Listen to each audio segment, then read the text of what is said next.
এটা হচ্ছে আমার ধানের ক্ষেত। ধান লাগানো হয়ে গেছে।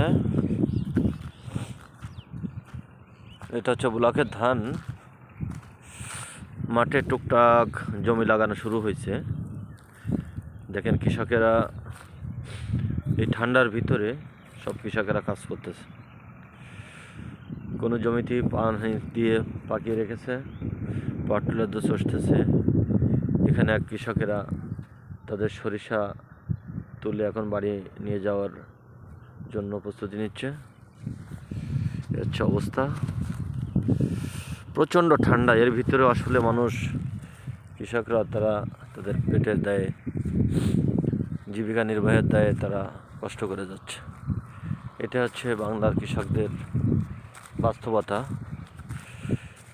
তারপরেও এই কৃষকরা তাদের যে ফসলের ন্যায্য মূল্য তারা পায় না।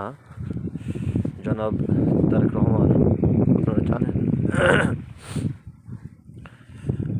যদি বিএনপি আল্লাহর রহমতে ক্ষমতা আসে, কৃষকদের জন্য কৃষক কার্ড করবে এবং প্রতিটা ফ্যামিলিতে তারা একটা ফ্যামিলি নারী প্রধানকে তারা ফ্যামিলি কার্ড দিবে, যার মাধ্যমে কৃষকরা এবং নারী প্রধানরা তারা একটু স্বাবলম্বী হবে।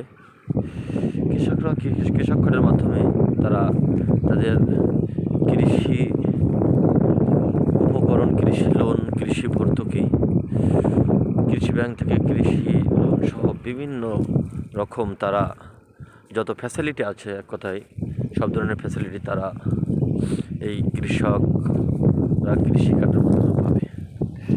এটা হচ্ছে বাস্তবতা। তা আমি বলবো 12ই ফেব্রুয়ারি ত্রয়োদশীয় জাতীয় সংসদ নির্বাচন। এই নির্বাচনে আপনারা ধানের শীষকে বিজয় করে এদেশের বিনির্মাণের জন্য আপনারা সহযোগিতা করবেন। আল্লাহ হাফেজ।